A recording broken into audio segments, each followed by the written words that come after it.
আজও সকাল সকালে একটা কাজ এসে গেছিলো, তো বাবা মা দেবের নাম নিয়ে বেরিয়ে পড়লাম। দেখা যাক কোথায় যাওয়া হয়, যেখানে যাওয়া হয় পুরো আপডেট দিয়ে দেওয়া হবে।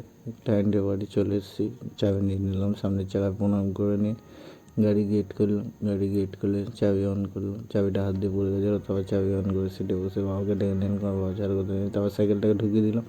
ঢুকিয়ে দিয়ে ক্লায়েন্টকে নিয়ে বেরিয়ে পড়লাম। সেই যাচ্ছি পুরোনো জায়গায় হাওড়া। তো রোডে উঠে গেলাম, রোড পুরো ফাঁকাই ছিল। তারপরে একটু আধটু জ্যাম পেয়েছি, তো ওই লাল গাড়িটা পিছন পিছন যাচ্ছিলাম, কারণ যেতে দিচ্ছিল না আগে, একাই যাবে, নিজের বাপের রাস্তা। তো যাই হোক তারাতলায় চলে এলাম। তারাতলা হয়ে মাঝেরহাট টপ খাচ্ছি, মাঝেরহাট হালকা ফুলকা জ্যাম পেয়েছি, অতটা জ্যাম পাইনি। তারপর বেরিয়ে গেলাম এগুলো ইকবালপুর। ইকবালপুর থেকে মোমিনপুর হয়ে খিদিরপুর। খিদিরপুর হালকা ফুলকা জ্যাম পেয়েছি। তারপর হেস্টিং থেকে বেরিয়ে গেলাম পুরো চিতে হাওড়া।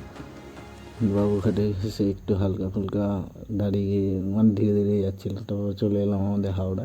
তারপর হাওড়া থেকে হাওড়া ব্রিজের উপরে ওয়েদারের সাথে একদম পুরো ম্যাচিং হাওড়া। তো ফেভারিট জায়গা গুফার ভেতর দিয়ে হয়। ক্লায়েন্টের অফিসে চলে এসে ভিডিওটা ভালো লাগে লাইক কমেন্ট শেয়ার অবশ্যই করবেন।